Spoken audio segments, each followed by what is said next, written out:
wondered why when you drink tequila, sometimes next day you don't remember anything and you have a horrible hangover, and other times everything is just fine drinking the same amount of tequila the night before?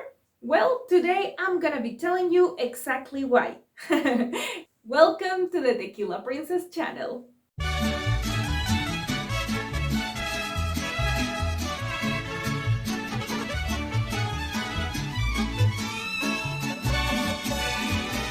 Hi! In case you are new around here, my name is Ro, and I am a Mexican former flight attendant, super passionate about Mexico, tequila, and aviation.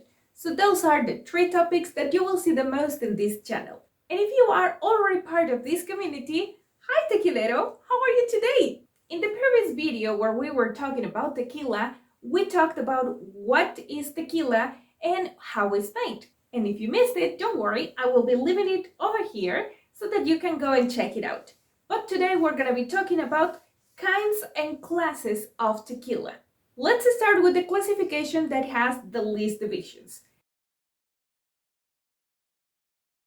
We have two kinds of tequila, 100% agave tequila and tequila. Before the fermentation process, we bring the juice from the cooked agaves called must to be fermented. But here we can have two kinds of tequila.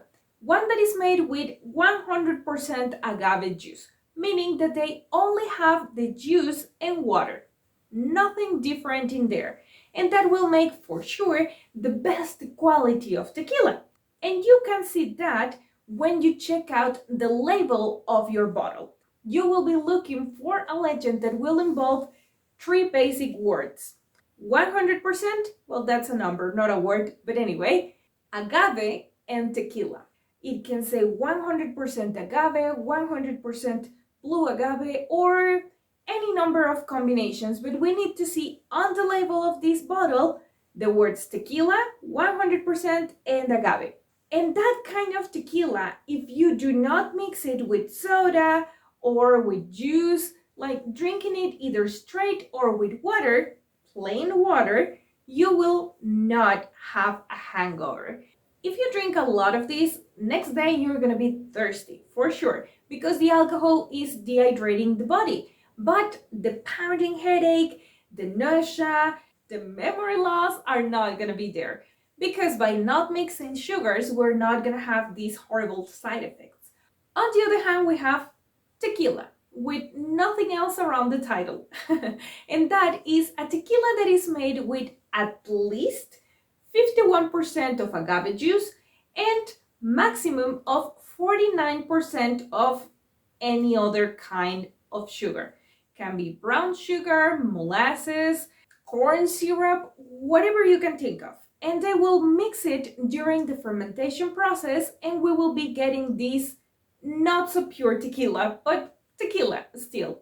Now, 49% is the top, which means that we can get less of other sugars like 30 or 20 or something. But still, the mixing of other kind of sugars is like giving the alcohol a Ferrari so that it can go and crash into your brain and cause annoying damages, like the symptoms that we already mentioned before. So next time that you're drinking, make sure that the tequila that you're drinking is a 100% agave. Now, let's talk about the classes of tequila. The first one is tequila blanco, also known as tequila silver. This tequila hasn't touched the barrels. It is not aged. It comes directly from the stills to the bottle. And its characteristics are that it is completely clear and it usually has a more herbal and grassy, citrus even kind of flavors.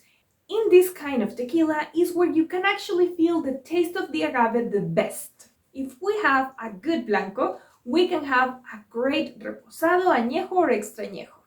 Then we have reposado, aged tequila. This tequila is the first one to touch the barrels, which are always going to be made of white oak, and it can be either American or French, and they can be new or used. It doesn't really matter. It would change the taste of the tequila, of course, but those are the only kind of barrels that we can use. If our tequila spends something in between 2 to 11 months, then we're gonna be calling it reposado, aged. And it usually has a very light color. It's almost clear. It just has a very, very pale hints of yellow, orangey kind of colors. Especially if it is not aged for a long time, a lot of people can confuse the blanco and the reposado. But there is gonna be a tiny little bit of color, so pay attention. And speaking about flavors, we're gonna get some vanilla and fruity notes in this one. After that, when we reach 1 year in a barrel and until the 3 years in the barrel, we're gonna get an añejo, extra aged. This one will have a more intense color, something in the ranges of light yellow to an amber color. And this one can give us very sweet notes, something similar to caramel, honey, something like that. And after that, we have the king of kings in tequila. Or at least that's how I think of it, because that's my favorite. And that would be extra añejo, ultra aged. This is a category that the tequilas will reach after 3 years until whatever. I have heard of tequilas aged for as long as 14 years. In these tequilas, you will find from amber to light and dark brown. It depends, of course, on the time that it was aged and the kind of barrel that they were using. But in general, it will be a much darker and rich color. In this one, we will have much richer flavors, like for example, chocolate, almond, and it is just delicious. And lastly, we have another class that is not so common to find, but you will see it anyway, which is tequila joven or gold.